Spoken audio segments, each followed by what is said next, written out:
बोले श्री राधे गोविंद सरकार की जय। श्रीमद् भागवत महापुराण की जय। श्री सद्गुरुदेव भगवान की जय। गौ माता की जय। जय जय श्री राधे जय जय श्री राधे जय जय श्री राधे निताई गौर हरि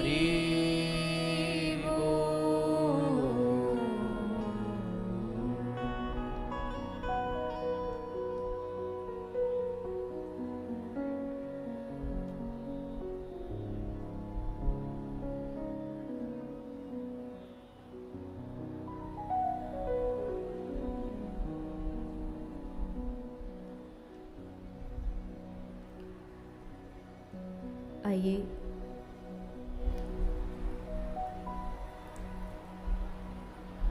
चित सार सिंधु सर्वस्व भगवान श्री राधे गोविंद के चरण कमलों का ध्यान करते हुए सभी श्रीमद् भागवत गंगा में प्रवेश करेंगे। कथा में पधारे हुए सभी भक्तजनों को व्यासपीठ की ओर से मेरा प्रणाम। कथा के षष्ठ छठवें दिन में हम सभी प्रवेश कर रहे हैं।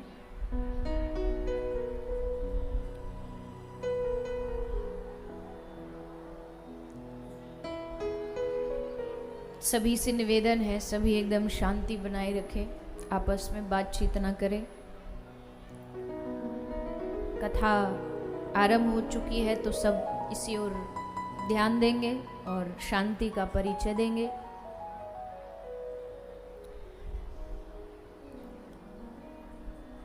कल कथा को हमने विराम किया भगवान की बाल लीलाओं के साथ। श्री सुखदेव जी महाराज ने अपनी वाणी से जो जो उन्होंने दर्शन किया, देखा, उसको शब्दों के रूप में सजा करके राजा परीक्षित को सुनाया। और सुखदेव जी जो कथा सुना रहे हैं वो केवल सुनी सुनाई नहीं सुना रहे, बल्कि उनको जो मन में, ध्यान में, चिंतन में जो भगवान की लीला दिखती जाती है उनका वर्णन सुनाते जाते हैं। सुखदेव जी ने राजा परीक्षित को समझाया भी है कि हे राजन, जिन भगवान कृष्ण की तुम कथा सुन रहे हो, इनको कोई साधारण बच्चा मत समझना, साधारण बालक मत समझना। कृष्णस्तु भगवान स्वयं, ये साक्षात भगवान हैं जो ब्रज में लीलाएं कर रहे हैं। पर लीला इनकी इतनी विचित्र है कि इनकी लीलाओं को देख करके कई बार संसारिक बुद्धि धोखा खा जाती है कि भगवान होकर के क्या भगवान ऐसी लीला कर सकते हैं। तो इसलिए पहले ही श्री सुखदेव जी राजा को सावधान कर रहे हैं कि कोई बच्चा समझ करके कोई अपराध भाव मन में ना आ जाए। तो ये साक्षात भगवान की कथा हे राजन तुम सुन रहे हो। इसलिए 4 दिन होने आए थे, भगवान कृष्ण के प्रागट्य की कथा सुनानी बाकी थी। श्री सुखदेव जी ने राजा परीक्षित को कहा भी कि भैया तुम थोड़ा उठ करके कुछ भोजन वोजन कर लो, कुछ जलपान कर लो। लेकिन राजा परीक्षित इतने डूबे हुए थे कथा में, उनको कथा से इतना प्रेम था कि श्री सुखदेव जी को कहा कि नहीं महाराज, अब तो 7 दिन तक ये जो मौका मुझे मिला है, क्योंकि 7 दिन में मरण निश्चित है, तो तक्षक आए उससे पहले अपने जीवन के एक एक पल का, एक एक क्षण का मैं उपयोग करना चाहता हूँ, ताकि मरने से पहले, तक्षक के आने से पहले ही मेरा कल्याण हो जाए, उद्धार हो जाए।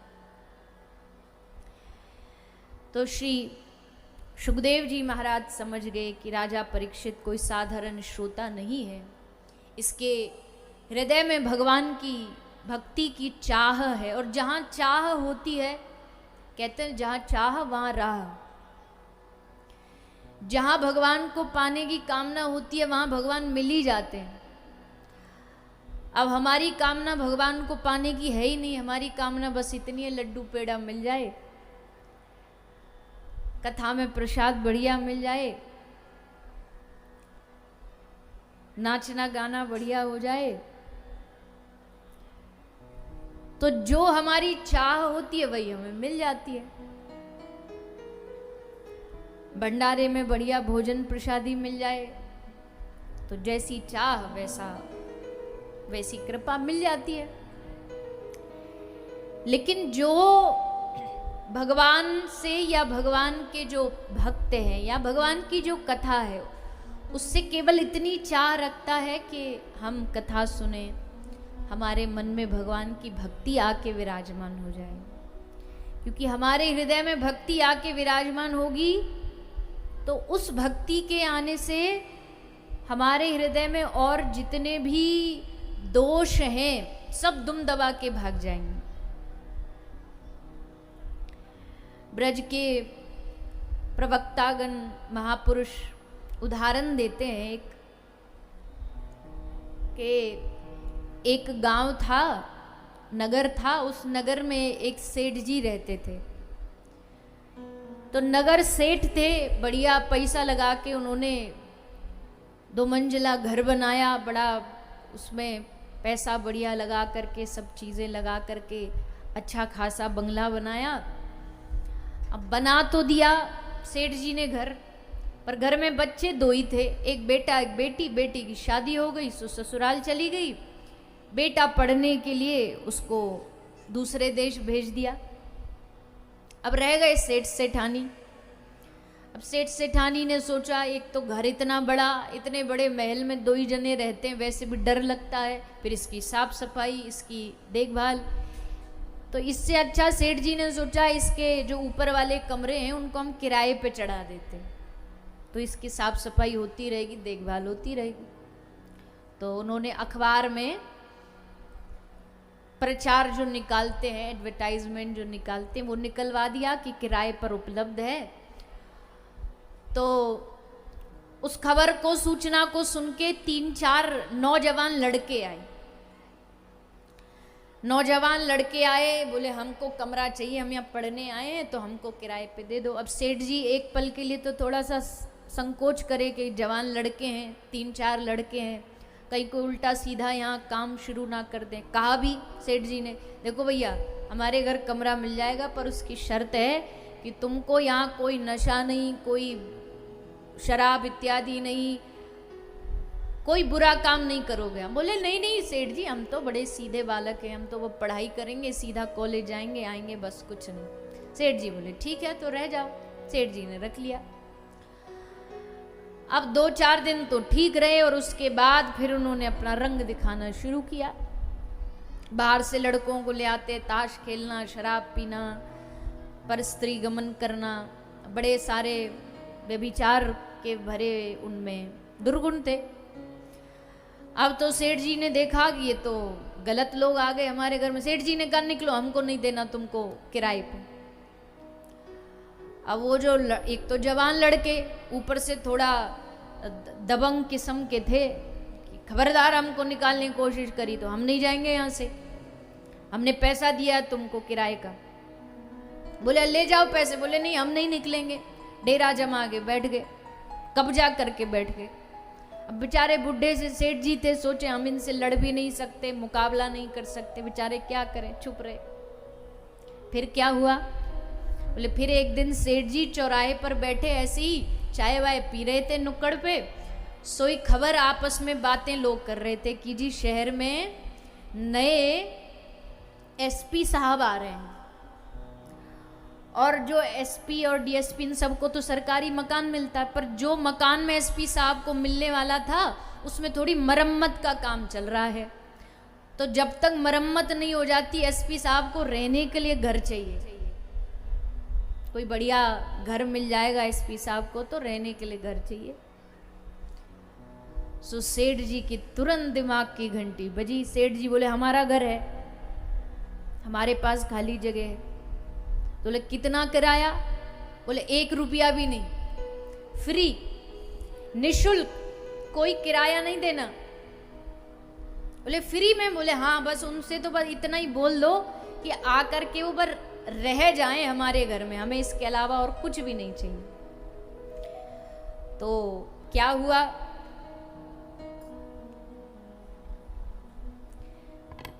बोले हुआ ये कि एसपी साहब आए, उससे पहले एसपी साहब का बोरिया बिस्तर आने लगा, सामान आने लगा।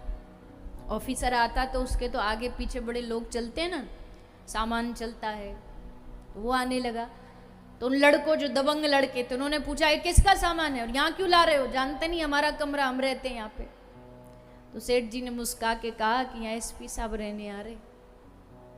अब बताओ, अब लड़कों ने जैसे पता चला शहर का एसपी रहने आ रहा है, पुलिस फोर्स आएगी, तो एसपी साहब रहने आए, उनका सामान आए, उससे पहले ही वो सारा अपना बोरिया बिस्तर समेट के लेकर के भाग गए। बोले भैया चलो, अब ये जगह हमारे रहने लायक नहीं, क्योंकि अब तो यहाँ बड़े बड़े लोग आने लगे हैं। सब सारे की सारे कमरा छोड़ भाग गए।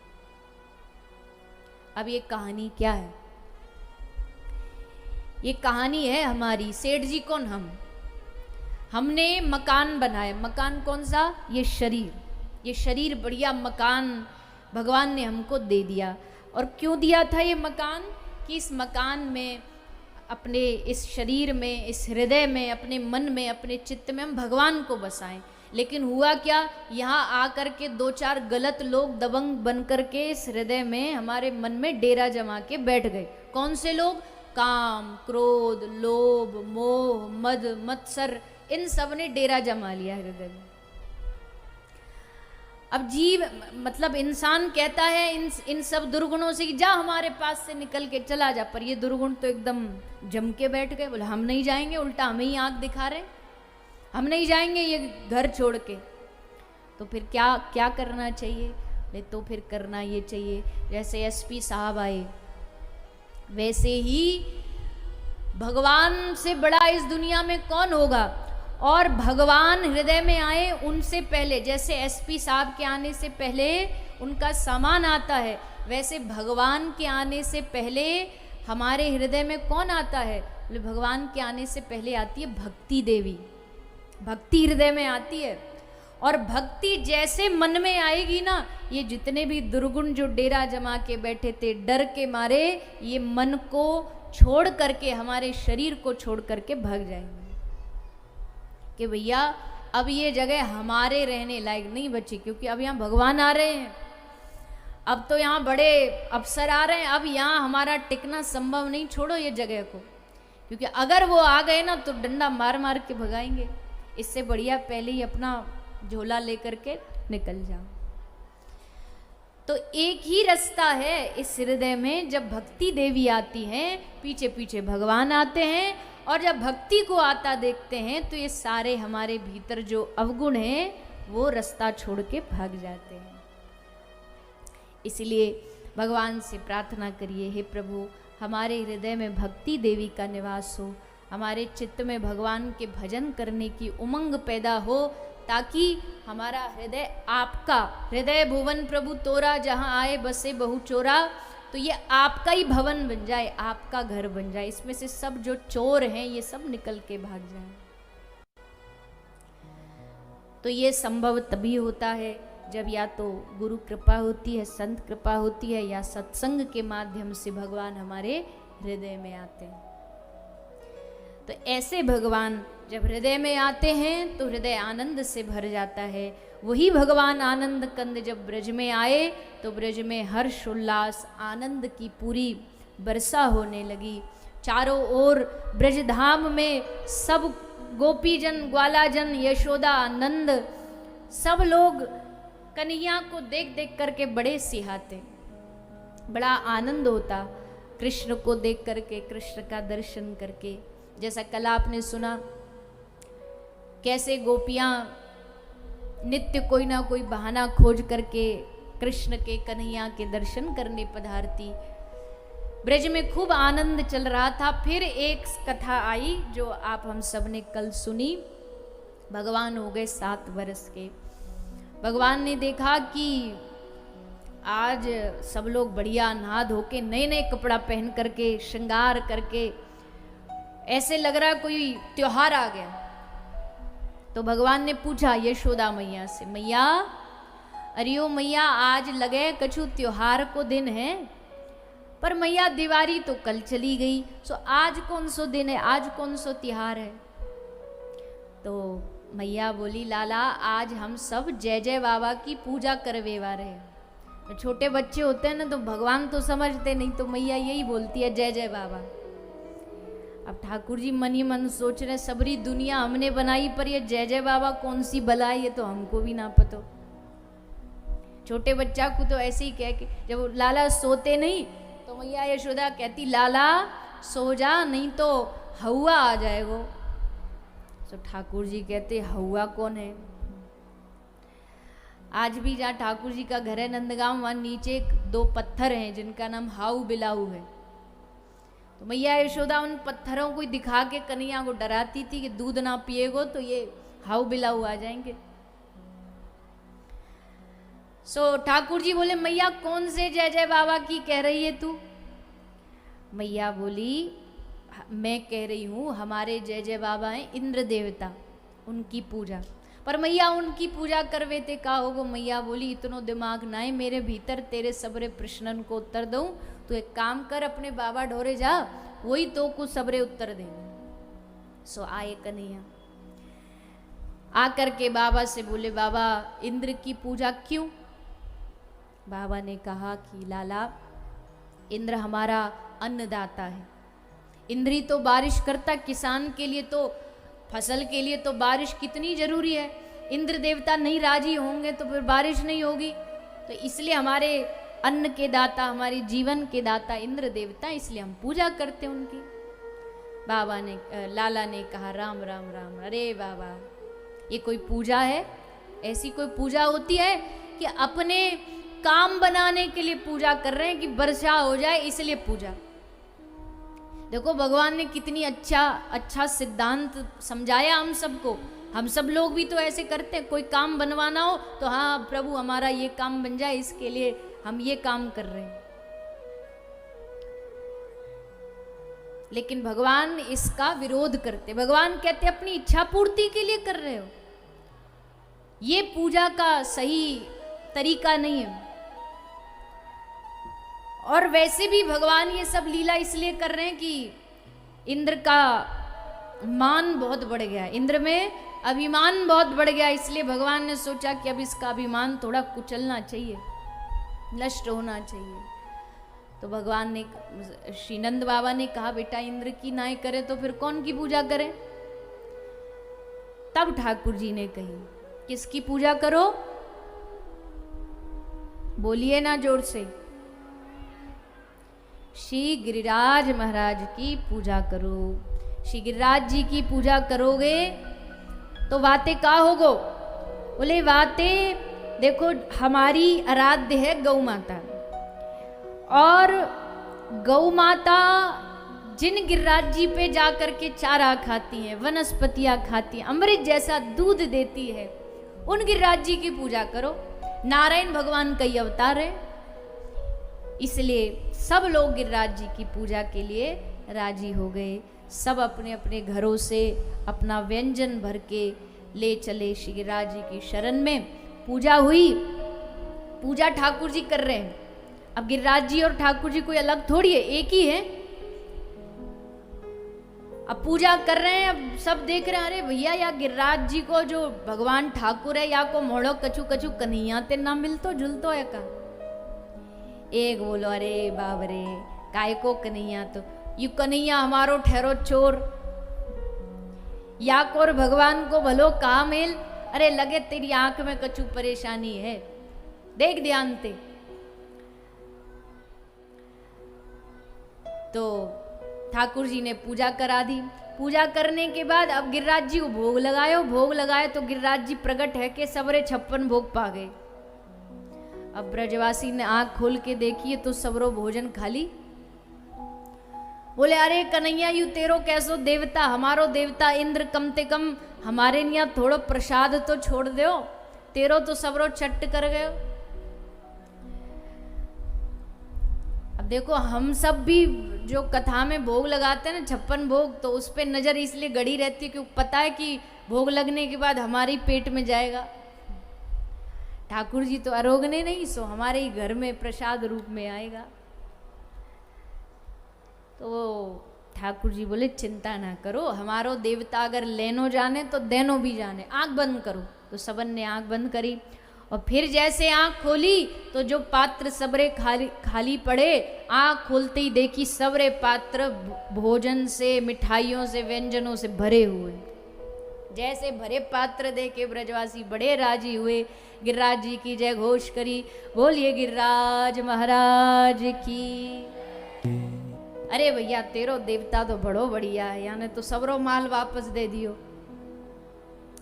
सब बड़े राजी है रे, हंस रहे, खेल रहे, कूद रहे।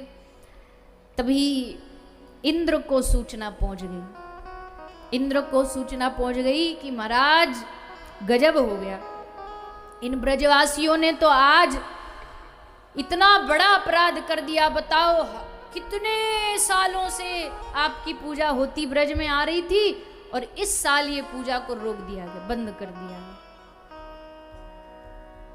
कल भी मैंने ये बात कही थी, कुछ परंपराएं पुरानी ऐसी होती हैं जो समय के साथ बंद कर देनी चाहिए। समय के साथ बदलाव का होना जरूरी है। कई बुजुर्ग नहीं होते, वो हमेशा बस एक ही बात बोलते, हमारे जमाने में तो ऐसा होता था। अब जमाना बदल गया है,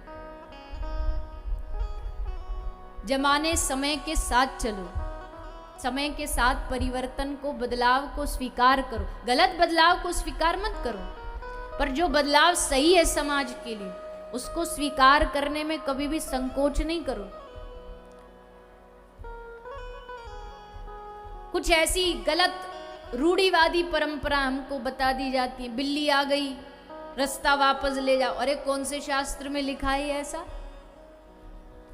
कहाँ लिखा है कि ऐसा करने से भगवान मिल जाएंगे? भगवान का नाम लेके घर से निकलो, बिल्ली आए, हाथी आए, कोई भी आए, जब ठाकुर जी पे भरोसा तो काहे का डर? क्यों डरे?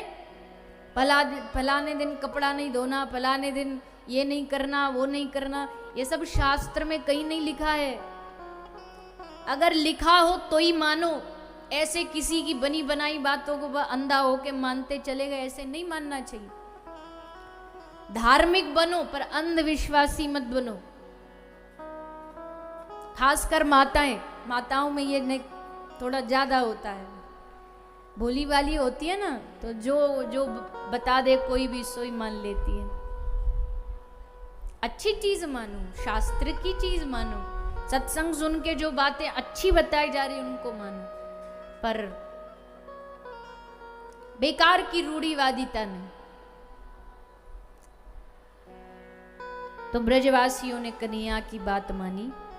इंद्र ने क्रोध में आकर के खूब बारिश करी, इतनी बारिश करी कि लग रहा था कि ब्रज पूरा बह ही जाएगा। लेकिन तब श्री ठाकुर जी ने आकर के श्री गिरिराज जी को अपनी बाएं हाथ की एक सबसे छोटी उंगली पर धारण कर लिया और ठाकुर जी ने श्री गिरिराज जी को धारण करके ब्रजवासियों को कही, तुम सब आके नीचे आके ठाड़े जाओ। सबरे नीचे आके ठाड़े है गए, बड़ो आनंद ले रहे हैं सबरे ब्रजवासी। कन्हैया को देखते जा रहे हैं और जय जयकार करते जा रहे हैं, कन्हैया की बांसुरी सुनते जा रहे हैं और जय घोष करते जा रहे हैं। सोई यशोदा मैया बोली, ब्रज में गाते हैं ना, आप सबने सुनो होगो ये भजन, सब मैया ब्रज में गावे हैं। यूं कहे पूछरी वारो, लठिया को दियो सहारो। यूं कहे पूछरी वारो, लठिया को दियो सहारो। मैया यशोदा कह रही है ग्वाल बालंते तुम ऐसे हट्टे तगड़े ठाड़े हो, तुम्हें नेक भी लज्जा नहीं आ रही? मेरो छोटो सो मेरो 1200 लाला देखो उंगरिया लगा के ठाड़ो है, या कि उंगरिया में कछु है जाए हाथ मुरझाए तो? यूं कहे यशोदा मैया निक जोर लगाओ मेरे भैया। यशोदा मैया नेक जोर लगाओ मेरे भैया। अरे गिरवर में बोझ अपार कन्हैया मेरो बारो। अरे गिरवर में बोझ अपार कन्हैया मेरो बारो। हो नख पे गिरवर लीनो धार कन्हैया मेरो बारो। नख पे गिरवर लीनो धार कन्हैया मेरो बारो। मेरे लाला की नरम कलैया कहीं मुरक न जाए या की बैया। मेरे लाला की नरम कलैया कहीं मुरक न जाए या की बैया। ओ मेरे कान्हा की नरम कलैया कहीं मुरक न जाए या की बैया। मेरे लाला की नरम कलैया कहीं मुरक न जाए या की बैया। अरे गिरवर में बोझ अपार कन्हैया मेरो बारो। अरे गिरवर में बोझ अपार कन्हैया मेरो। सो मैया ने जैसे कही तो ब्रजवासी को ग्वालन को ने धक्का लगा। बोल मैया बात तो एकदम सही कह रही है, हम सब ठाड़े ठाड़े देख रहे ने, हमें भी सारो लगाना चाहिए। तो ग्वाल वाल बोले लाला तू बैठ जा, हम लगा रहे हैं अपनी लाठी। ठाकुर जी बोले मैं बैठ जाऊं, मतलब तुम्हारी लठिया संभाल लेंगी गिरिराज जी? ग्वाल वाल बोले क्यों ना संभाल लेंगी, जब तेरी एक उंगलियां संभाल सके तो इतने इनकी लाठी ना संभाल सकेगा? ठाकुर जी बोले हमारी उंगलियां तो यूं संभाल सके क्योंकि हम तो भगवान हैं, तो कुछ भी कर सकते हैं। सोई ब्रजवासी सुन के बड़ी जोरते हंसे। कौन है तू? दोबारा ते बोलियो ने। ठाकुर जी बोले हम भगवान हैं। ग्वाल बाल बोले अरे कन्हैया बस बस रहने दे, ये बेकार की बात हमारे सामने तो मती करे तू। भगवान है, भगवान जैसे कोई गुण है तो में लक्षण है कोई भगवान जैसे? भगवान बोले क्यों ना है हम में गुण भगवान जैसे, लक्षण सबरे भगवान जैसे ही तो गुण है हम में। बताओ तुम्हारे घर में है कोई जो बालक जाने 6 दिन की ने पूतना मारी हो? मैंने मारी, पतो ना आएगा तुम सबको। एक ग्वाला बोलो बस बस ज्यादा फेंके मत ना, तेने मारी पूतना, तू तो वाकू जिंदी छोड़े आयो, वह मरी मराई में जाके 2 लाठी मैंने मारी तब मरी। तेरे मारने ते कहीं सोच रहा हो ना मर गई, तेरे मारने ते ना मरी, मैंने जाके देखी सांस चल रही वाकी, मैंने जाके वहां को उद्धार करो। ठाकुर जी बोले अच्छो तेने करो। अच्छो भैया और भी तो कितने उदाहरण हैं ऐसे जो हमने करे, वो कोई करके दिखा दे। पर ब्रजवासी मानने को तैयार नहीं। भगवान कहीं से खोज खाज के, वैसे तो होता नहीं कोई भगवान होने का सर्टिफिकेट, पर भगवान कहीं से खोज के भी सर्टिफिकेट दिखा देना तो भी ब्रजवासी नहीं मानेंगे कि भगवान है। एक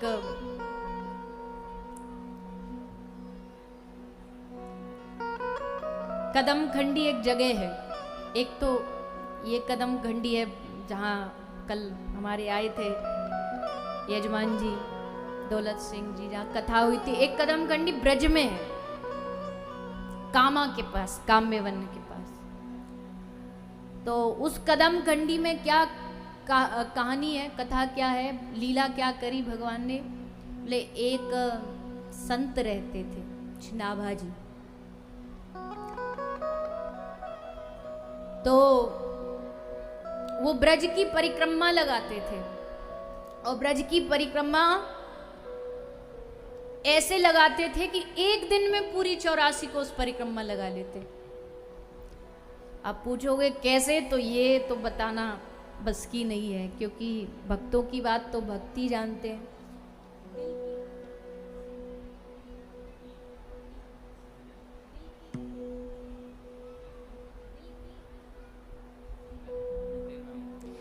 तो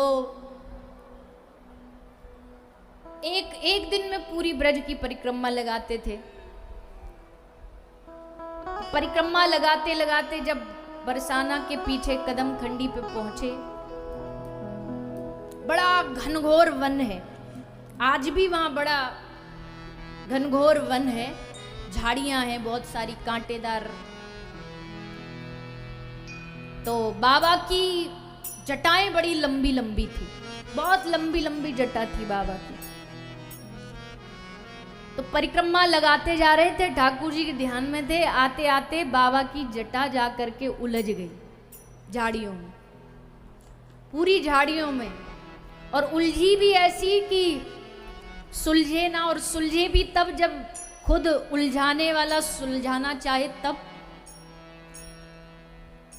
बाबा की जटाएं झाड़ियों में उलझी पड़ी। गांव वाले आए, गांव वालों ने देखा तो गांव वाले बोले, अरे ओ बाबा की जटा उलझ गई, चलो चलो सबरे सुलझा के आएंगे। अब आए सबरे, बोले बाबा लाओ तुम्हारी जटा हम सुलझा दे। बाबा बोले नहीं नहीं, खबरदार किसी ने छुआ तो हम नहीं छुड़वाएंगे।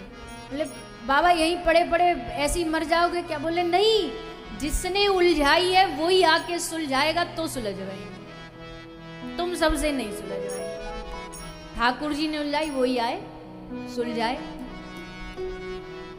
और बाबा ऐसे ही बस कहते रहे, भगवान आएंगे भगवान आएंगे। भूखे प्यासे ठाकुर जी को दया आ गई, भगवान बालक का रूप धारण करके आ गए। बोले बोलो बाबा, लो मैं आ गए हूं, लाओ तुम्हारी जटा सुलझा दूं। तो श्री नाभा जी बोले भगवान से कि पहले तो ये बताओ हम कैसे माने कि तुम भगवान हो? कोई प्रमाण है तुम्हारे पास कि तुम भगवान हो? भगवान बोले भैया हमने कोई प्रमाण पत्र तो बनवा नहीं रखा, आधार कार्ड तो बनवा नहीं रखा भगवान होने का, क्योंकि आज तक किसी ने प्रश्न पूछा ही नहीं हमसे, नहीं तो हम भी कब का सर्टिफिकेट बनवा लेते। तू पहला मिला है जो हमसे हमारे भगवान होने का प्रमाण मांग रहा है। भगवान बोले भैया प्रमाण इससे बड़ो और का होगा, देखो हमारे हाथ में बांसुरी है। नाभा जी बोले वो तो बाजार से 10 रुपया में खरीद लाओ, कोई भी ले आएगा, कोई भी अपने बालक को बंशी दे के कह दे कि हम कन्हैया हैं तो ऐसे थोड़ी मान लेंगे हम। ठाकुर जी बोले मोरपंख, बोले याते भी हम मन नहीं मानेंगे, ये भी कोई प्रमाण नहीं है। तो भैया फिर तुम कायते मानो। अच्छा एक काम करें, हम अपनी यशोदा मैया बुलाला में, मैया कह देगी कि हाँ यूं ही मेरो लाला, तब तो मान जाओगे। नाबाजी बोले बातें भी नहीं मानेंगे, क्योंकि काई भी ब्रज की डोकरी को 100 रुपया दे दो तो कह देगी मैं यशोदा हूं। हम कैसे मान ले कि तुम भगवान हो? ये सब जानबूझ के कर रहे हैं, जानते तो हैं कि ये भगवान ही है, पर कुछ और चाहिए ना उनको। तो ठाकुर जी बोले फिर आप ही बता दो कैसे मानोगे कि हम भगवान हैं? तो श्री नाभा जी ने कहा हम एक ही बात से मानेंगे कि जब साक्षात हमारी स्वामिनी राधा रानी आकर के कह देंगी कि यही हमारे श्याम सुंदर कृष्ण है, तब हम मानेंगे कि आप भगवान। अब अकेले आए थे ना ठाकुर जी, तो अकेले में बात मजा आया नहीं नाभा जी को, जब तक राधा रानी नहीं आई। तो वो आकर के प्रमाण देंगी कि हाँ यही हमारे प्राणनाथ, तो हम मानेंगे। तो ठाकुर जी गए श्री राधा रानी के पास, जाके हाथ जोड़े कि हे श्री जी चलो, आज एक अनोखा भक्त मिला, हमसे प्रमाण मांग रहा भगवान होने का, और प्रमाणित करने के लिए आपकी गवाही चाहिए। तब श्री राधा रानी आई और राधा रानी ने आके नाभाजी को कहा कि हाँ यही श्याम सुंदर। बोले ठीक, अब सुलझा दो। तब ठाकुर जी और राधा रानी दोनों ने मिलके उनकी जटा को सुलझाया है। तो अब देखो, ये समझने वाली बात है कि कन्हैया भी तभी प्रमाणित होते हैं जब राधा रानी प्रमाणित करती है। कोई कितनों भी कन्हैया को भजन कर ले, पर ये टेढ़ी टांग वाले को प्रमाण भी श्री राधा रानी देंगी। राधा रानी के बिना, कुछ लोग कहते राधा बिना श्याम आधा, हमारे ब्रज में कहें कि आधो ना, राधा रानी के बिना तो ये जीरो है, जीरो। श्री स्वामिनी जी जब तक नहीं होंगी, राधा रानी नहीं होंगी, तब तक। और ब्रज के रसिक जन कहते हैं जितनो आनंद कृष्ण कन्हैया के भजबे में है ना, वाति कई गुना आनंद राधा रानी के भजने में। मिश्री सो मीठो नाम हमारी राधा रानी का। श्री राधा रानी जा पे कृपा करती है, जाकू अपनाती है, वही पे श्री ठाकुर जी कृपा करते हैं। यही लिए तो ब्रज में सबरे बाबा महात्मा सब राधा राधा राधा गाते गाते पड़े रहे, क्योंकि उनको पता है कन्हैया कन्हैया गाएंगे, कृष्ण कृष्ण कहेंगे तो कन्हैया बड़े नखरेबाज है, इतनी जल्दी आएंगे नहीं। पर राधा राधा गाएंगे तो राधा सुनते ही अपने आप भागे भागे। गुड़ की मिठास सुन करके चींटी को बुलाना नहीं पड़ता, अपने आप भागी दौड़ी आ जाती है। तो राधा नाम सुन के कन्हैया को बुलाना नहीं पड़ता, श्री ठाकुर जी अपने आप दौड़े आते हैं। इसलिए राधा नाम को लेकर के जो चलता है उस पर श्री राधा रानी उसका कल्याण करती है। इसलिए श्री राधा रानी से प्रार्थना करें सब, बल शक्ति लगा करके आती है। लेकिन एक भक्त कहता है तुम देखती ना रहना, मुझे आके बचा लेना। जब दिख रहा हो कि ये डूब रहा है, फंस रहा है, फिसल रहा है, तो आकर के बाह पकड़ लेना। ऐसा भाव जो ठाकुर जी के लिए, श्री राधा रानी के लिए समर्पित करता है, श्री ठाकुर जी उसकी रक्षा अवश्य करते हैं। और आज भगवान ने दिखा दिया, जब ब्रजवासियों ने भगवान पर छोड़ दिया तो देखो भगवान ने कितना बड़ा चमत्कार किया। इतने बड़े श्री गिरिराज जी को धारण कर लिया एक उंगली पर। किसके लिए? अपनों के लिए, अपने जनों के लिए। तो सारे ब्रजवासी गिरिराज जी के नीचे आके आनंद ले रहे हैं। इसके बाद सुखदेव जी कहते 7 दिन बीत गए। इंद्र ने मेघों से कहा जाओ जाके देखो ब्रज पानी में बहा के नहीं बहा। आए मेघ आकर के सूचना दी कि महाराज ब्रज की बहने की बात करते हो आप। अरे महाराज, ब्रजवासियों का तो ये हाल है कि ब्रज छोड़ो, एक तिनका तक नहीं बहा ब्रज का। ऐसे कैसे? बोले वो है ना वो कन्हैया, उसने गिरिराज जी को उठा लिया, धारण कर लिया और सबरे उसके नीचे आ गए। पूरे ब्रज को ढक लिया, वर्षा से बचा लिया।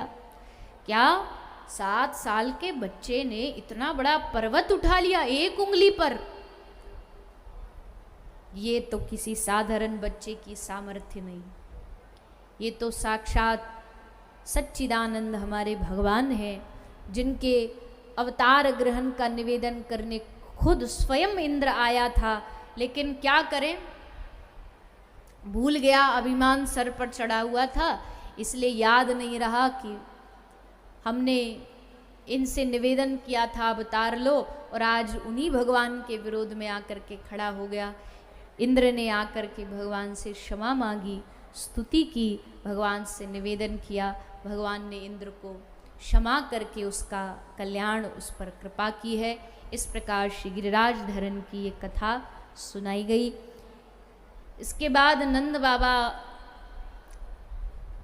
एकादशी का व्रत करते थे और सबको करना चाहिए। आज एकादशी का पावन दिन है, तो सब लोग, वैसे तो कहते हैं कि एकादशी का व्रत सब व्रतों में सबसे ज़्यादा फलदायी होता है, और फल की भी बात नहीं है। एकादशी का व्रत करने से हृदय में भगवत भक्ति का प्रादुर्भाव होता है, इसलिए सबको एकादशी व्रत करना ही चाहिए, माताएं, बहनें, बाल बच्चे। और इसका कोई नियम भी नहीं है। बहुत सारे लोग डर की वजह से नहीं रहते कि एकादशी का उद्यापन करना पड़ेगा, पैसा लगेगा, ऐसा वैसा, ये सब बातें बता दी जाती हैं। तो ऐसा कुछ भी नहीं है। एकादशी का उद्यापन कर सकें ये तो एक अपना दान हो जाए, उसके लिए एक प्रथा है। बाकी कोई नहीं भी कर सकता तो भी कोई विषय नहीं, और कोई कर भी लेता उद्यापन तो उसके बाद भी ऐसा नहीं कि अब एकादशी नहीं रखनी। एकादशी रखनी ही चाहिए, क्योंकि एकादशी के दिन अन्न में दोष होता है, पाप होता है। इसलिए एकादशी के दिन अन्न नहीं खाना चाहिए, अन्न से बचना चाहिए। और इतना भगवान ने इतना बढ़िया हट्टा खट्टा शरीर सबको दिया है, हाथ पांव दिए हैं, आँख है, नाक है। अगर एक दिन थोड़ा सा कम खा लेंगे तो कौन से हम भूखे मर जाएंगे। और आजकल तो मार्केट में सारी सुविधा भी उपलब्ध है, कोई ज़्यादा ही भूखा हो तो ऐसा कोई ज़रूरी नहीं कि भूखा ही रहना है, बस ये अन्न नहीं खाना, फल खाओ, दूध पियो, सब्जी खाओ। आजकल तो व्रत के आटे वाटे सब आने लगे हैं तो वो सब भी खा सकते हो, पर ये नहीं है कि नहीं रखें।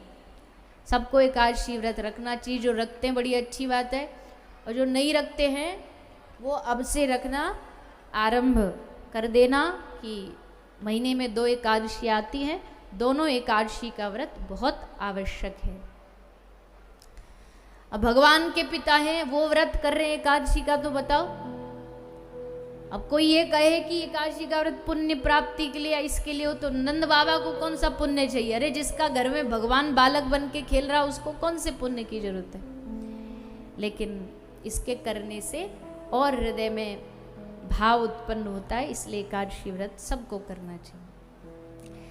बाबा से गलती हो गई, अर्धरात्रि को जब यमुना जी में स्नान करने चले गए, वरुण भगवान के दूत उनको वरुण लोक ले गए। भगवान ने जा कर के उनको वरुण लोक से छुड़ाया है, अपने दर्शन वरुण देवता को कराए हैं, ये कथा सुनाई। और फिर श्री सुखदेव जी महाराज राजा परीक्षित को एक और दिव्य कथा सुना रहे हैं, जो कि है महारास की कथा। महारास की कथा बड़ी ही अद्भुत है। इस महारास की कथा को वैसे तो हृदय में जिसके प्रेम होता है, भक्ति होती है, वही समझ सकता है, और बड़ी एकाग्रता डूब करके इस कथा को सुनना चाहिए। और वहीं सुनाना चाहिए जहाँ इस कथा के अधिकारी बैठे हों, या इस कथा के सुनने में जिनको रुचि हो, जिज्ञासा हो। इसलिए बड़े ही संक्षेप में इस कथा को हम सभी श्रवण करते हुए इसकी मुख्य जो प्रसंग है उसको श्रवण करते हुए आगे बढ़ेंगे। भगवान श्री कृष्ण ने आज ब्रज की धरती पर महारास का मन बनाया, योग माया ने आके सहयोग दिया और पूरा वातावरण बदल गया। भगवान के मन बनाते ही वातावरण में परिवर्तन आ गया। क्या परिवर्तन आया? बोले शरद में मल्लिका के फूल खिलने लगे, चारों ओर ठंडी ठंडी मधुर मधुर पवन चलने लगी, वायु चलने लगी, यमुना जी खूब आनंद लेकर के तरंगों के साथ बहने लगी। और अर्धरात्रि को भगवान ने महारास के लिए, महारास का निमंत्रण देने के लिए, गोपियों को बुलाने के लिए अपनी बंशी बजाई, अपनी वेणु बजाई, और ठाकुर जी की बांसुरी बजते ही मुरली धुनी वैकुंठ गई। ऐसी धुनी श्री ठाकुर जी ने बजाई कि उस धुनी को सुनकर के गोप गोपियाँ दौड़ी आईं। कोई तन का ध्यान नहीं रहा, किसी को वस्त्र अस्त व्यस्त हो गए, कपड़ा अस्त व्यस्त हो गए, श्रृंगार अस्त व्यस्त हो गया, पर आज किसी को कोई श्रृंगार से लेना देना नहीं। अब तो सबको एक ही भाव है कि कृष्ण से मिलना हो जाए, कृष्ण से मिलन हो जाए। और कृष्ण से मिलन की इच्छा लिए सारी गोपी दौड़ पड़ी ठाकुर जी के समक्ष आकर के सब खड़ी हो गई। और ये एक बात और, ये नहीं कि केवल ब्रज में जितनी ही सखियां हैं, गोपियां हैं, वही रास में आई हैं। इस रास में बड़ी दूर दूर से भगवान के प्रेमी गोपी बन करके आए हैं, पुरुष भी गोपी बन करके आए हैं। जो पूर्व जन्म में राम अवतार में जो ऋषि महात्मा, वो गोपी बन करके आए हैं। भगवान के और जितने अवतार हैं, उन सब अवतारों में भगवान को जिसने प्रेम किया मधुर भाव से, वो सब गोपी बन करके आ करके भगवान के सामने खड़े हो गए। भगवान ने सबका स्वागत किया। स्वागतम वो महाभागा प्रियम किम करवाने वह। गोपियों का स्वागत करके भगवान ने आने का कारण पूछा कि क्यों आई हो यहाँ पर। गोपियों ने कहा, बड़े विचित्र बात करते हो कन्हैया, आप क्यों आई हो ये पूछना आपको उचित थोड़ी लगता है। अपनी मनमर्जी से तो आई नहीं, तुमने बुलाई, बंसी बजाई, बंसी बजती नहीं तो हम आते क्यों। हम तो अच्छे खासे अपने घर परिवार में बाल बच्चों की सेवा में, चाकरी में लगे हुए थे। सोई तुम्हारी ये बांसुरी की धुनी आ गई कान में। अब धुनी ऐसी है कि कोई अपने आप को रोक नहीं पाए तो हम क्या करें। दोष हमारा नहीं है, और जब हम तुम्हारे पास आ गए तो अब ये पूछना भी उचित नहीं तुमको कि आने का कारण बताओ। तर्क देती है गोपियाँ। भगवान श्री कृष्ण उनके तर्क को सुन करके संतुष्ट हो जाते हैं कि अब इनको ज़्यादा परेशान नहीं करना चाहिए। भगवान गोपियों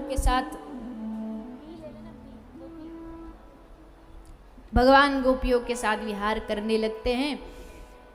और विहार करते करते भगवान ने तो सोचा कि इनको रास का दिव्य आनंद दिलाएंगे, लेकिन अभी रास में पहुंचने से पहले बीच में थोड़ी सी रुकावट आती है। और रुकावट क्या है? गोपियों के हृदय में अभिमान का जागना, गोपियों के हृदय में मान का जागना।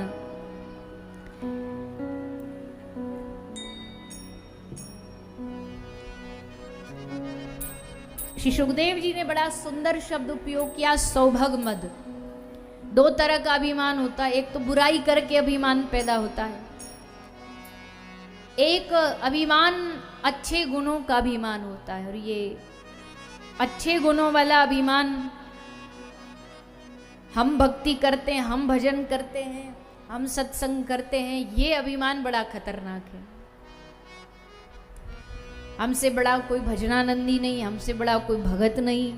हम तिलक लगाते, तुम नहीं लगाते, हम माला करते, तुम नहीं करते। ये अभिमान बड़ा खतरनाक है, क्योंकि कर तो रहे भजन, पर जैसे वो आंधा बाटे जेवरी और पीछे बाछा खाए।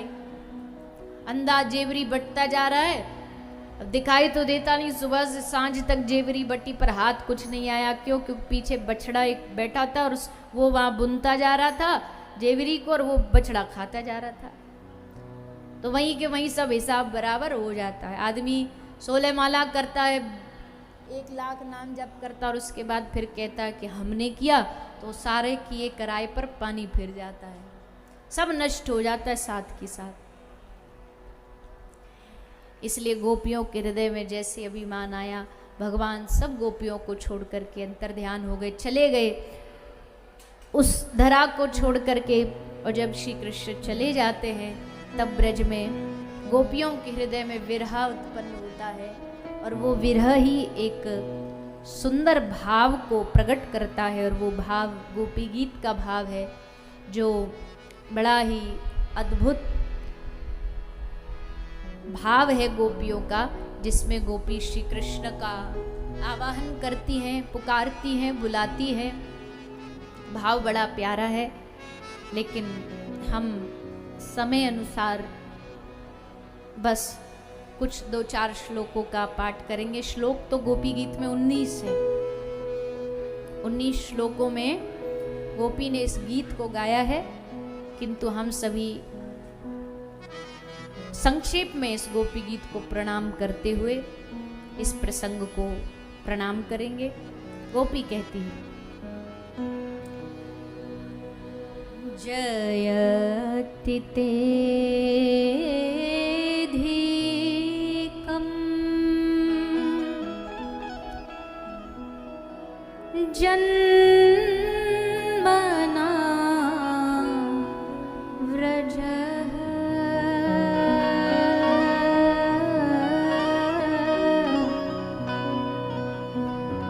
शयत इंदिरा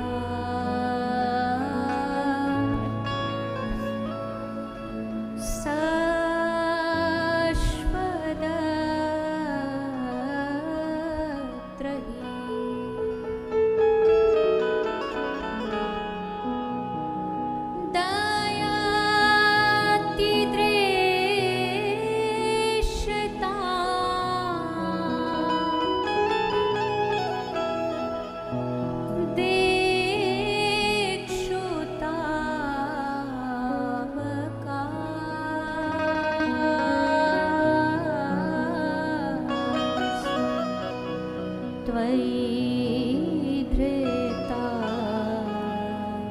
सवस त्वां विचिन्वते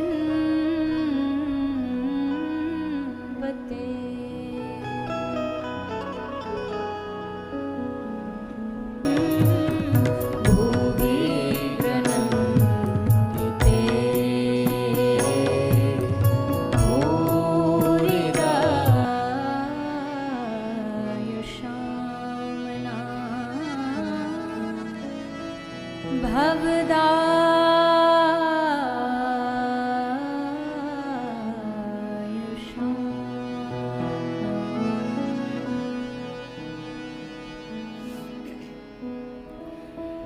इति गोप्यः प्रगायन्त्य प्रलपन्तश्च चित्रधा रुरुदुः सुस्वरम राजन् कृष्ण दर्शन लालसा।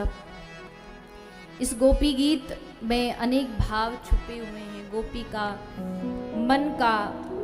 भाव, मन की पुकार छुपी हुई है। गोपी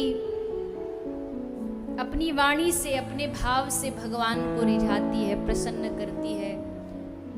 ये श्लोक गाकर के भगवान को मजबूर कर देती है कि भगवान आखिरकार गोपी के इस भाव को देख करके अपने आप को रोक नहीं पाए। भगवान को लगा अब ज़्यादा देर करी तो अनर्थ हो जाएगा, इसलिए तासाम आभिर्भुच्चौरी स्मयमान मुखाम्बुज पीताम्बर धरशगवी साक्षान मन्मथ मन्मथ। पीताम्बरधारी श्री ठाकुर जी, श्री श्याम सुंदर गोपियों के मध्य में प्रकट होकर के गोपियों की उस विरह वेदना को शांत करते हैं, गोपी की इस पुकार को पूर्ण करते हैं। और गोपियों के मध्य प्रकट होकर के श्री ठाकुर जी ने गोपियों को रास का आनंद प्रदान किया है। वो रास जो सबकी मांग होती है कि हम सबको भगवान उस रास रस में प्रवेश कराएं। वैसे तो सबकी सामर्थ्य है ही नहीं, कोई बिरला होता है जिसको इस दिव्य रस का आनंद प्राप्त होता है। लेकिन कथा के प्रसंग के माध्यम से हम सभी इस रास की कथा को सुन रहे हैं। तो बाजे भांति भांति के बाजे, झांझ पखावज दुमदुमी सारंगी वीणा, सारे जो वाद्य हैं ये आज महाराष्ट्र में अपनी सेवा दे करके अपने होने को, अपने अस्तित्व को धन्य कर रहे हैं। और ऊपर से ठाकुर जी की बांसुरी, वो तो क्या ही कहें। रास में जब जब ठाकुर जी की बांसुरी बजती तो सबको एकदम तरंग आती, सब गोपियां खूब झूम झूम करके नृत्य करती है, नाचती है। पर ये कोई जगत का साधारण नाच नहीं है, जो हम आप नाचते हैं वैसा नाच नहीं है। ये प्रेम का नृत्य है, ये भक्ति का नृत्य है। इसमें कोई किसी प्रकार की सांसारिक इच्छाएं नहीं है, सांसारिक कामनाएं नहीं है। इसलिए इस रास को सबसे पवित्र माना गया है। तो भगवान ने गोपियों को रास का आनंद दिलाया। फिर भगवान ने गोपियों को आज्ञा दी कि अब तुम्हारे घर जाने का समय हो गया है। ज़्यादा देर यहाँ रुकी तो परिवार वाले तुमको खोजते खोजते ढूंढते ढूंढते यहाँ पहुँच जाएंगे और रस भंग हो जाएगा, इसलिए तुम एक काम करो, अब तुम घर को वापस चली जाओ।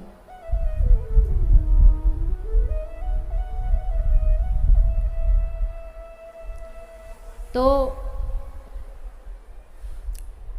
सारी गोपियाँ अपने अपने घरों को प्रस्थान करती है।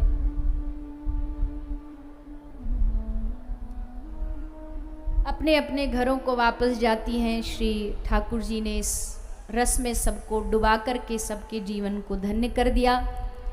अब श्री सुखदेव जी महाराज राजा परीक्षित को कहते हैं, ये भगवान की रस की अंतिम लीला थी। इसके बाद कुछ दैत्यों का उद्धार किया है। प्रलंबासुर जो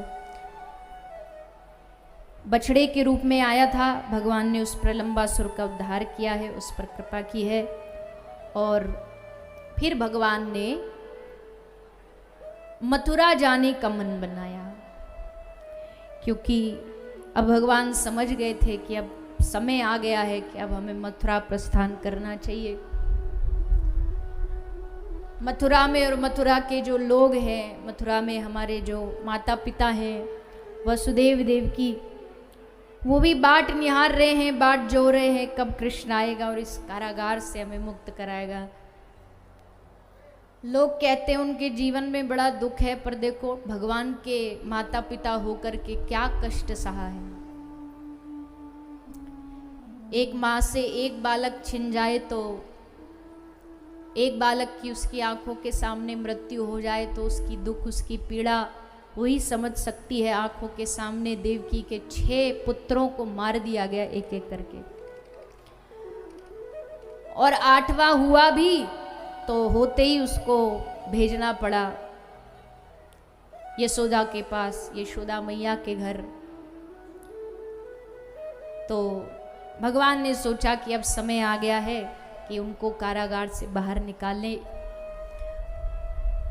भगवान की ही प्रेरणा से कंस के मन में एक बात आई कि क्यों ना अब की बार कृष्ण बलराम को मथुरा बुलाया जाए, क्योंकि वहां तो बहुत दैत्य भेज लिए मारने के लिए, पर जाते तो है पर आता कोई नहीं, लौटता कोई नहीं। पूतना गई मैं मारूंगी, नहीं लौटी। सक्टासुर, तृणाव्रत, अघासुर, बकासुर, देनकासुर, प्रलंबासुर, कोई नहीं आया वापस।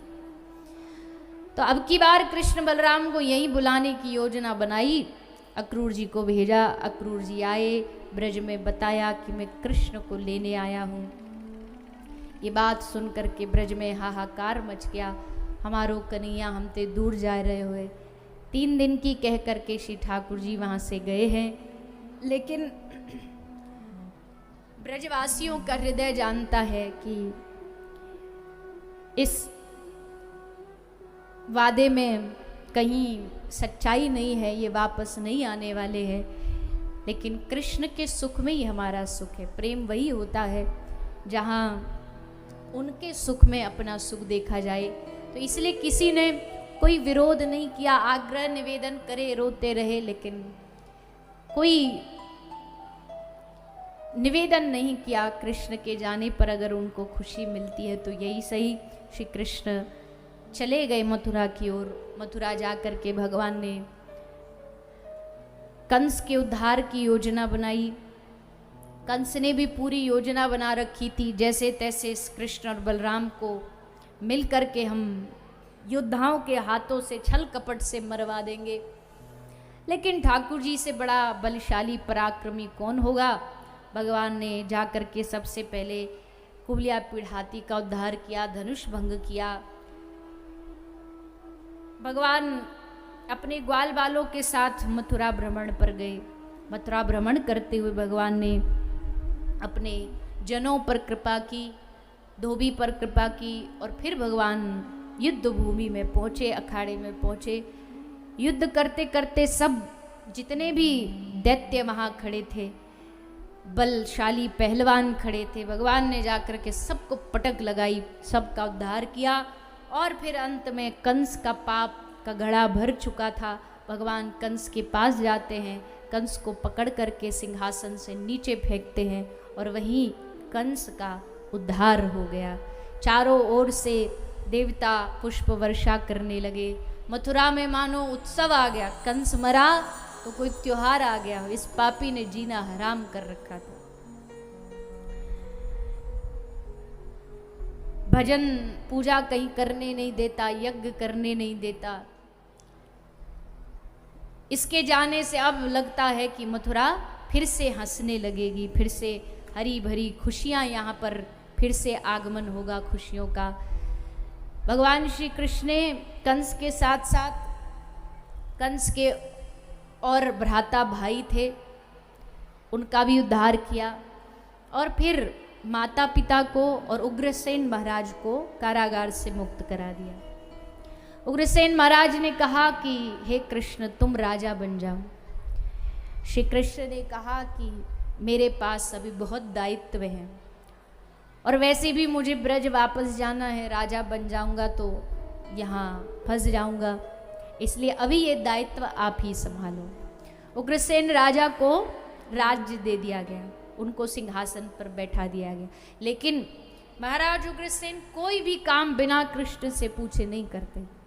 कोई कार्य राज्य का होगा तो पहली सलाह श्री कृष्ण की होगी, जो वो आज्ञा करते वही उस मथुरा में होता। अब भगवान ने देखा कंस भी मर गया, नाना जी सिंहासन पर बैठ गए, माता पिता को उनके संतान भी भगवान ने ला के सौंप दी देवकी मैया को। अब बारी है पढ़ाई लिखाई की। यशोदा मैया कह कह के थक गई, अरे लाला कछु पढ़ लिख ले, दिन भर बस माखन चोरी में ही लगे रहे, बड़ो है जाएगो तो रिश्ते वाले आएंगे, रिश्ते वाले पूछेंगे कि जी लड़का ने क्या पढ़ रखा है, क्या लड़के की क्वालिफिकेशन है, तो क्या मुंह दिखाएंगे हम। अब ये तो कोई क्वालिफिकेशन हुई नहीं, ये तो कोई डिग्री हुई नहीं, ये तो कह नहीं सकते कि ब्रज का 1 नंबर का चोर है। तो मैया खूब कहती थी लाला को पढ़ने के लिए, पर ठाकुर जी कहते मैया हम तो गैया चराएंगे, हम तो ग्वारिया ही रहेंगे, हमें पढ़ने वो लिखने में कोई रुचि नहीं है, हम तो माखनी खाएंगे माखनी चुराएंगे, हमारा तो यही पढ़ाई यही मंत्र है। पर अब ठाकुर जी को लगी ने अब राजकुमार बन गए हैं तो राजकुमार के लायक तो फिर शिक्षा होनी चाहिए। तो भगवान पढ़ने गए उज्जैन, पढ़ाई की आश्रम में गुरुकुल में जा करके। गुरुजी थे महर्षि संदीपनी। महर्षि संदीपनी के आश्रम में श्री कृष्ण ने शिक्षा प्राप्त की। गुरुदेव का एक पुत्र था जो जिसकी मृत्यु हो गई थी, स्नान करते करते समुद्र देवता में बह गया। तो जब भगवान जाने लगे तो भगवान ने गुरु जी को निवेदन किया कि गुरु दक्षिणा में आपको क्या चाहिए। तो गुरु माता ने कहा कि हमको हमारा संतान, हमारी पुत्र लाके दे दो। तो भगवान पुत्र को लाने के लिए यमराज तक गए और वहां से गुरुपुत्र को लेकर के आए। गुरुपुत्र को अपनी माता को समर्पित किया और फिर श्री कृष्ण वापस मथुरा आ गए। मथुरा श्री ठाकुर जी का आगमन हुआ। अब जब ठाकुर जी मथुरा आए तो भगवान का हृदय हमेशा बड़ा विचलित रहता था। विचलित क्यों रहता था? भगवान को पता था हम ब्रजवासियों से कह तो आए कि परसों वापस आ जाएंगे, पर यहाँ तो ऐसे उलझ गए काम धंधे में कि निकलने का कोई रास्ता ही नजर नहीं आ रहा। बड़े उदास रहते श्री ठाकुर जी। देवकी मैया ने देखा कि हमेशा उदास रहता है, रोता रहता है, ऐसी कौन सी बात है इसके हृदय में? शायद मैं पूछूंगी तो नहीं बताएगा, क्योंकि एक संकोच रहता है माता पिता से, पर अपने मित्र को सब बात बता देगा अपने मन की। संग साथी से व्यक्ति अपने हृदय की बात बता देता है। तो उद्धव कृष्ण के मित्र थे। तो उद्धव को ये जरूर अपने हृदय की मन की बात बताएगा, ऐसी मुझे आशा। इसलिए देवकी मैया ने उद्धव को कहा, उद्धव तू पूछ कृष्ण से कि कृष्ण इतना उदास परेशान क्या रहता, क्या कमी है जो हम उसको खुश करने के लिए करें। उद्धव जी ने जाके पूछा भगवान कृष्ण से, तो कृष्ण ने कहा, हे उद्धव कमी कोई नहीं है, यहाँ मथुरा में क्या कमी होगी, राजा के दरबार में रहता हूँ, राजकुमार की पदवी मिली हुई है मुझे, बस कमी एक ही है कि यहाँ मेरा ब्रज नहीं, मेरे ब्रजवासी नहीं है, यहाँ मेरी वो कारी धोरी धूमर गाय नहीं है, गंगी नहीं है, यहाँ यशोदानंद नहीं है, यहाँ गोपियाँ नहीं है, और यहाँ मेरी प्राण प्रिया श्री राधा नहीं है। तो जहाँ अपना कोई प्रिय ना हो वहाँ रह करके क्या लाभ। इसलिए मुझे सब कुछ होते हुए भी ब्रज की बार बार स्मरण, ब्रज की बार बार याद आती है। पर उद्धव क्या करूं,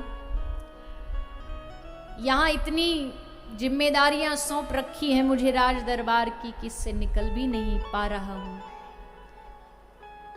तो क्यों ना उद्धव एक काम कर, तू मेरा संदेशा लेके ब्रज चला जा, ब्रज जाके मेरा संदेशा ब्रजवासियों तक पहुंचा दे।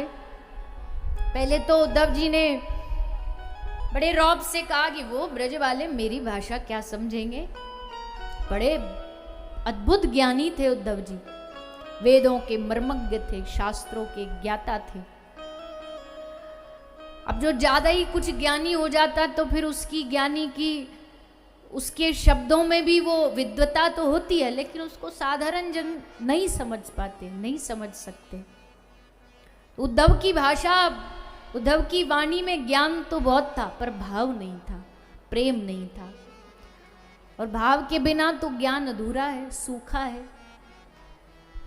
भगवान ने सोचा उद्धव को ब्रज भेजो, इसको थोड़ा प्रेम सिखाओ, इसको थोड़ा भाव सिखाओ, प्रेम होगा तब तो इसको ब्रज का भाव समझ आएगा। तो उद्धव जी को ब्रज भेजा जा रहा है। उद्धव जी को समझा रहे हैं भगवान के भैया ने, मेरे ब्रजवासी भोले भाले हैं, उनको सरल भाषा में समझाना, ज्यादा ज्ञान जानते नहीं। तो उद्धव जी को संदेशा दे करके ठाकुर जी ने ब्रज भेज दिया। उद्धव जी ब्रज आए, और ब्रज में आकर के आए थे समझाने, पर यहाँ उद्धव जी ने देखा समझने वाला तो एक भी नहीं है। यहाँ तो ये सारे की सारे सब कुछ समझे बैठे। योग कहाँ राखे, यहाँ रोम रोम श्याम है। गोपी कहती है उद्धव जिस योग को तू सिखाने आया उस योग की जगह ही नहीं हमारे शरीर में, हमारे मन में, क्योंकि यहाँ तो रोम रोम श्याम है। यहाँ तो हमारे आंखों में, पलकों में, वाणी में, कान में, हर जगह श्री कृष्ण समाये हैं। बेंदी में बाल कृष्ण, मेहंदी में मोहन प्यारे।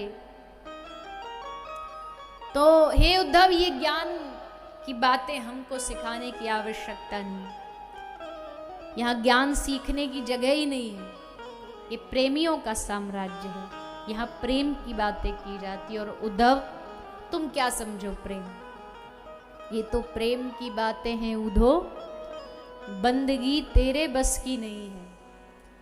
यहाँ सरदे के होते हैं सौदे, आशिकी इतनी सस्ती नहीं है।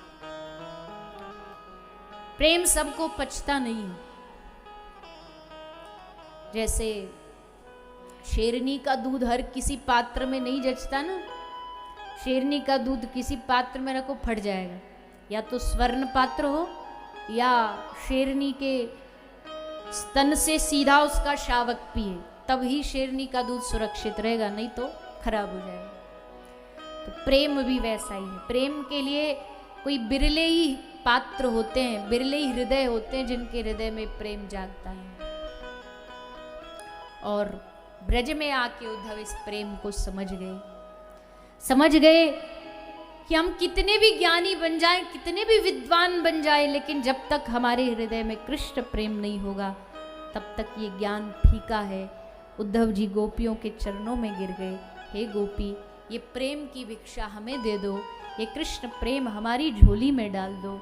हे श्री राधा रानी, इस शुद्ध भगवत प्रेम को हमें भी सिखा दो।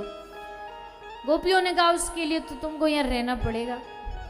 उद्धव ने कहा ठीक है। बोले फिर वहां मथुरा कौन संभालेगा? बोले मथुरा अब तो नाम भी नहीं लेना उसका, हम नहीं जाने वाले अब वहां।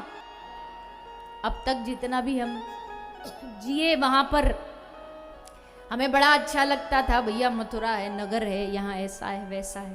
पर अब ब्रज आके समझ आ गया कि वहां तो कुछ भी नहीं है, और उल्टा हम कृष्ण को जाके कहेंगे, कृष्ण को जा करके कहेंगे कि तुम भी चलो वापस हमारे संग ब्रज। गोपी बोली नहीं नहीं नहीं, ये बात हमारे कृष्ण को जाके मत कहना, क्योंकि अगर उनको यहाँ आने में आनंद होता तो कब के आ गए होते, उनको यहाँ सुख होता तो कृष्ण कब के आ गए होते। यहाँ सुख नहीं इसलिए तो मथुरा में रह रहे, और अगर वहां रह रहे हैं तो फिर हम उनके सुख में क्यों बाधक बने। अपने मन की इच्छा को पूरी करने के लिए उनके सुख में हम कांटा नहीं बनना चाहती। दूर रहने में सुख है तो दूर ही सही। ऐसा भाव गोपी उद्धव के सामने व्यक्त करती हैं। उद्धव जी कुछ समय तक ब्रज रहे, कुछ महीना बाद वापस आए, भगवान को आकर के ब्रज की दशा बताई, और उल्टा भगवान को ही खूब खरी खोटी सुनाई कि तुम भगवान भगवान कुछ नहीं हो, तुम्हारा हृदय बड़ा कठोर है, बड़े पत्थर दिल हो तुम। लेकिन भगवान ने फिर उद्धव को कहा, अरे बावरे, तूने जो देखा वहां वो सब मेरी माया है, असल में तो मैं कभी ब्रज को छोड़ के जा ही नहीं सकता, मैं सदा सर्वदा ब्रज में ही रहता हूँ, ब्रज के कण कण में रहता हूँ, ब्रज छोड़ना ये तो मैं सपने में भी नहीं सोच सकता। उद्धव को दर्शन कराया भगवान ने, उद्धव जी को भगवान का वास्तविक दर्शन हुआ ब्रजधाम में। तो प्रसंग तो ये बड़ा सुंदर है, पर हम सब प्रणाम करते उस प्रसंग को आगे बढ़ते हैं। श्री ठाकुर जी अब द्वारिका प्रस्थान करते। द्वारिका क्यों गए? बोले कंस के वध के बाद, कंस वध के बाद कंस के ससुर ने मथुरा पर आक्रमण करना शुरू कर दिया।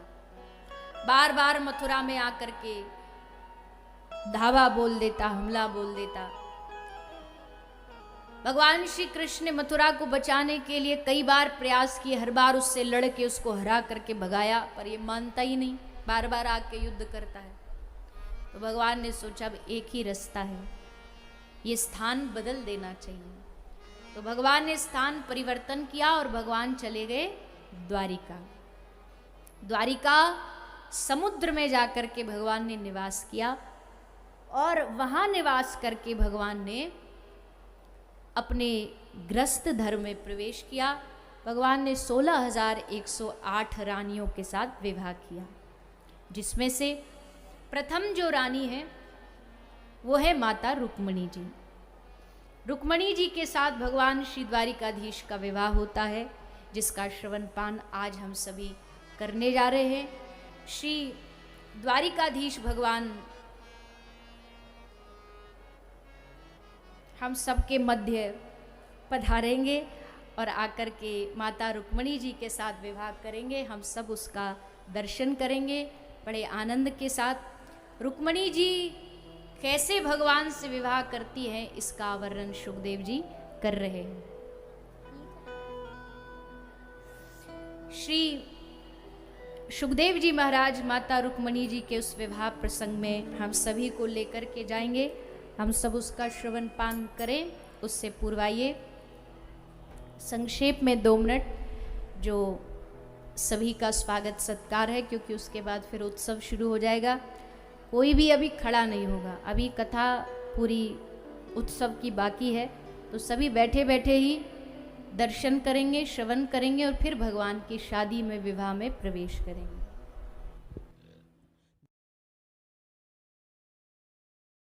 सभी लोग मंच से नीचे हो जाएं। करबद्ध निवेदन है, सभी लोग मंच से नीचे हो जाएंगे। मैं निवेदन करूंगा, सभी लोग मंच से नीचे हो जाएं। श्री राधे। देखो सभी थोड़ी व्यवस्था बनाए रखें, मर्यादा बनाए रखें। इस तरह स्वागत इत्यादि आरती के बाद आप सभी करेंगे। थोड़ा थोड़ा सभी से निवेदन है, अपने अपने स्थान पर सभी लौट जाएं। आइए सभी भाव से भगवान श्री कृष्ण और माता रुक्मणी के विवाह में हम सभी सम्मिलित होंगे। श्री ठाकुर जी आज दुल्हा बने हैं और माता रुक्मणी जी आज दुल्हन बनी है और सुंदर विवाह प्रसंग दोनों का हम सभी दर्शन करेंगे। कैसा श्रृंगार है ठाकुर जी का, सभी दर्शन।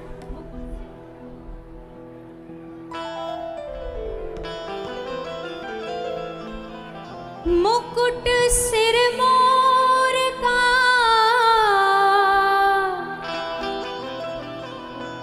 मेरे चित चोर का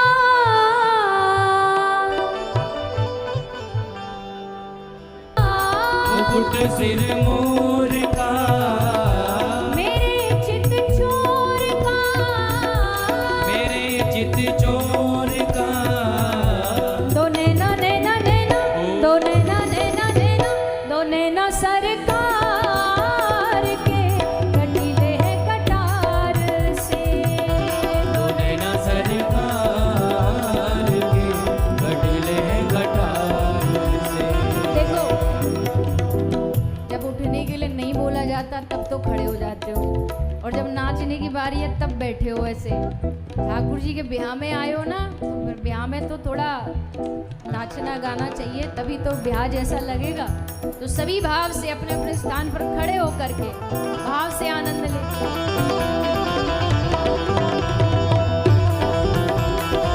बोलिए रुक्मिणी मंगल भगवान की।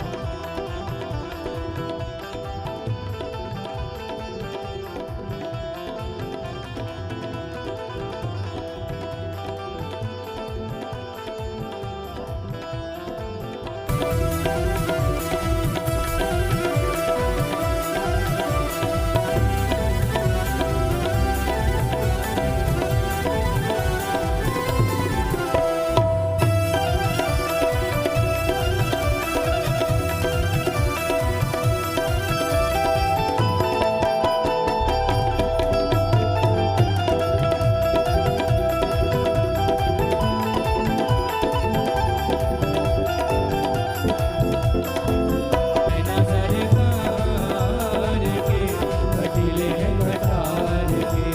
दोनों हाथ उठा के सभी भाव से बोलिए रुक्मिणी मंगल भगवान की।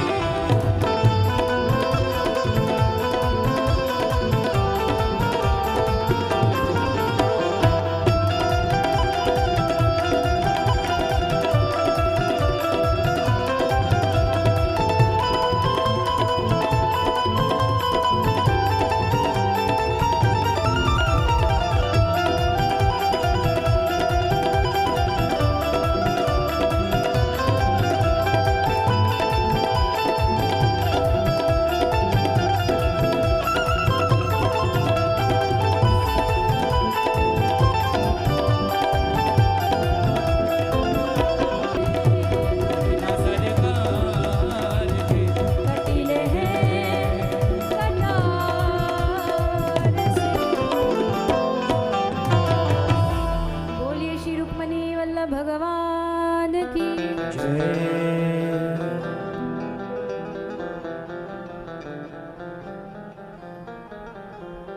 हम सभी ने षष्ठ दिवस की पावन कथा का आनंद लिया। सम्मानीय अंकुर शर्मा जी घाटरी से जिन्होंने 11,000 रुपये की राशि समर्पित की है, शीघ्र आकर आशीर्वाद ग्रहण करेंगे। पथेना गांव से सरदारी हमारे बीच पधारी है, पूज्य देव जी का स्वागत करेंगे। कौशल जी कनावर से, सम्मानीय पीतू रशीदपुर से, हितेश जी शेडली से, और आयोजक परिवार का जो स्वागत है, सम्मान है, वो आरती के बाद होगा। आइए हम सभी आरती की ओर बढ़ेंगे। आरती के लिए जो कथा के मुख्य यजमान परिवार हैं,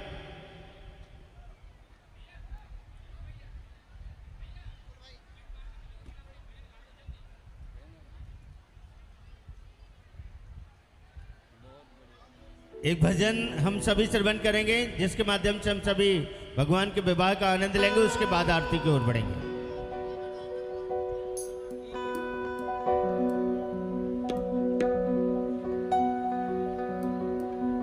हो तेरा किसने किया श्रृंगार सांवरे, हो तेरा किसने किया श्रृंगार सांवरे, तेरा किसने किया श्रृंगार सांवरे, तेरा किसने किया श्रृंगार सांवरे, तेरा किसने किया श्रृंगार सांवरे। ओ लगे दुल्हा सा दिलदार सांवरे, लगे दूल्हा सा दिलदार सांवरे, ओ लगे दुल्हा सा दिलदार सांवरे, लगे दूल्हा सा दिलदार सांवरे। किसने किया श्रृंगार सांवरे, तेरा किसने किया श्रृंगार सांवरे।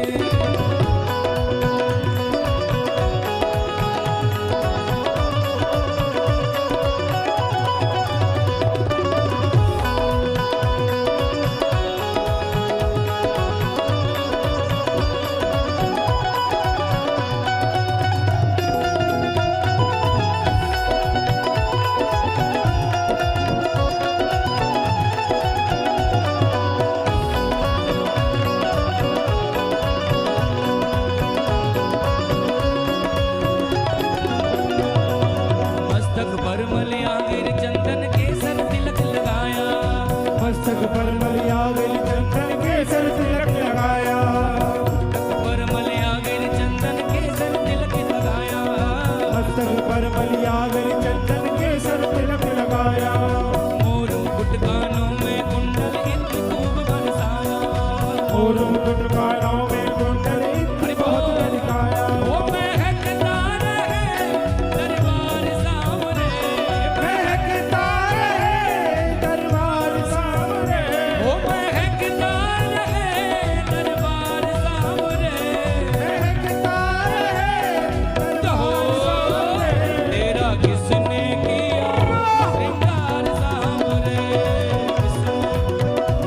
श्रृंगार सांवरे, ओ तेरा किसने किया श्रृंगार सांवरे, तेरा किसने किया श्रृंगार सांवरे।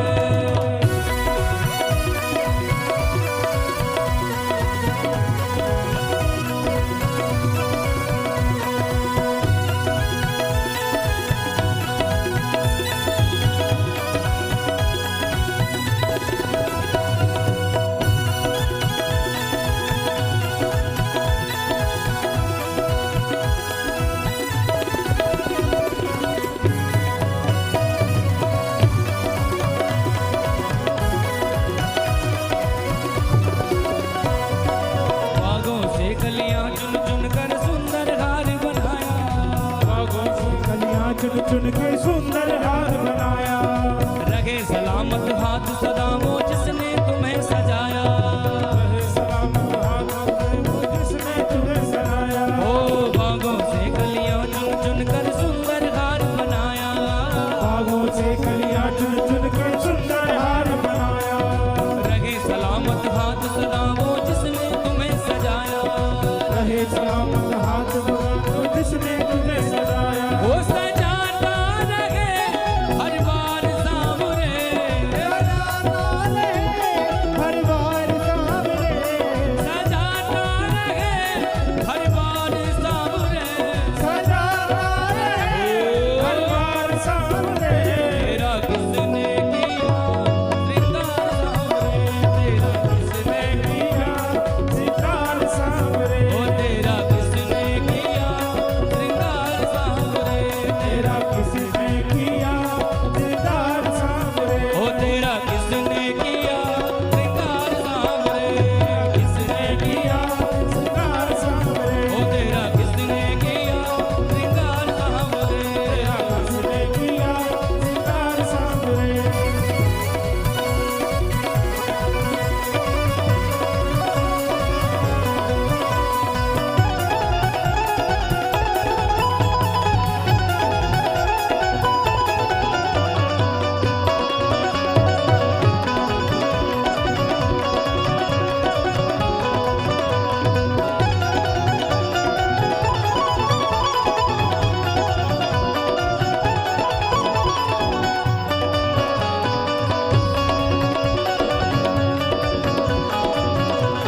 मंत्री जी से निवेदन है, कृपया 2 मिनट के लिए मंच पर पधारेंगे सम्मानीय मंत्री जी।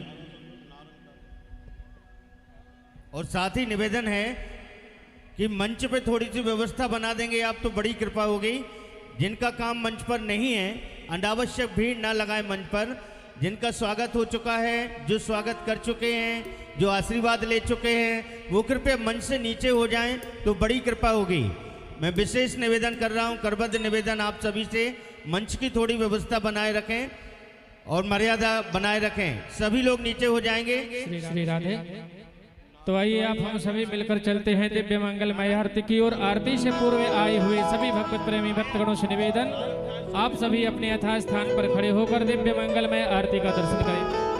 ओम ज्वाला मालिन्ये नमः, रत्नेश्वर्यै नमः, सर्वोपचारार्थगन्धक्षतपुष्पाणिं समर्पयामि। ओम चंद्रमा मनसो जात सक्षोः, सूर्यो अजायता श्रोत्राद्वायुश्च प्राणश्च मुखा दग्निराजायता।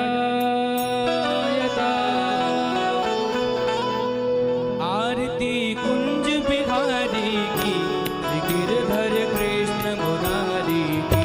आरती कुंज बिहारी की, श्री गिरधर कृष्ण मुरारी की। आरती कुंज बिहारी की, गिरधर कृष्ण मुरारी की। आरती कुंज बिहारी की, श्री गिरधर कृष्ण मुरारी की। गले में बैजंती माला, गले में बैजंती माला, बजावे मुरली मधुर बाला। बजावे मुरली मधुर बाला। श्रवण में कुंडल झलकाला, श्रवण में कुंडल झलकाला। श्री आनंद कंद वृंदावन चंद, मोहन ब्रज चंद, राधिका रमण बिहारी की, गिरधर कृष्ण मुरारी की। आरती कुंज बिहारी की, श्री गिरधर कृष्ण मुरारी की। गगन सब अंग कांति काली काली। गगन समाधि काली काली। ओ राधिका चमक रही आली आली। राधिका चमक रही आली आली। ओ लतन में ढाले बनमाली माली। रतन में ठाणे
देर सुन दीन भिखारी की, गिरधर कृष्ण मुरारी की। आरती कुंज बिहारी की, गिरधर कृष्ण मुरारी की। आरती कुंज बिहारी की, गिरधर कृष्ण मुरारी की। आरती कुंज बिहारी की, गिरधर कृष्ण मुरारी की। श्री गिरधर कृष्ण मुरारी की। गिरधर कृष्ण मुरारी की। श्री गिरधर कृष्ण मुरारी की। गिरधर कृष्ण मुरारी श्री गिरधर कृष्ण मुरारी की। गिरधर कृष्ण मुरारी। ओम कर्तो निराजनं पुष्पादिबन्धनम् आरोग्यार्थे आत्मादिबन्धनम् अन्तर्पुष्पाञ्जलिः। ओम देवो शान्तिरन्तर्जगुं शान्तिः पृथिवी शान्तिरापः शान्तिरोपदयः शान्तिः वनस्पतयः शान्तिर्विश्वे देवाः शान्ति ब्रह्म शान्तिः सर्वगं शान्तिः शान्तिरेव शान्तिः सामा शान्तिरेधिः। हरिः ओम जतनेन जनमय जन्ददेवास्तानि धर्माणि वर्तमान्यासन्नः ते हनाकं महिमानः शचन्दचित्रपूर्वे साध्याः सन्ति देवाः। हरिः ओम एकदन्ताय विद्महे वक्रतुण्डाय धीमहि तन्नो दन्तिः प्रचोदयात्। हरिः ओम नन्दनन्दनाय विद्महे यशोदनन्दनाय धीमहि तन्ना श्रीकृष्णः प्रचोदयात्। हरिः ओम भीष्मकसुतायै च विद्महे कृष्णवल्लभायै च धीमहि तन्ना श्रीरुक्मणिः प्रचोदयात्। शेवन्तिकावकुलचम्बकपाटलाब्जै पुन्नः गजाति करवीररसाले पुष्पै बिल्वप्रवाल तुलसी दलमञ्जरेभे तं पूजयामि जगदीश्वर मे प्रसीद। नानासुगन्धपुष्पाणि यथा कालोद्भवानि च पुष्पाञ्जलिर्मया दत्ता गृहाणा परमेश्वरः। मन्त्रपुष्पाञ्जलिं समर्पयामि श्रीमद्भागवत महापुराण पुरुषोत्तमाय नमः। बोलिए भागवत महापुराण के, वृंदावन बिहारी लाल के, व्यास जी महाराज के, सुखदेव जी महाराज के, राधा रानी सरकार के, सदगुरुदेव भगवान के, श्री राधे गोविंद सरकार के, श्री राधे श्याम सुंदर भगवान के, गौ माता के, गौ सेवा धाम के, रुक्मिणी रमण भगवान की जय जय श्री राधे, जय जय श्री राधे, जय जय श्री राधे श्याम। नमः पार्वती पतये हर हर महादेव शंभो।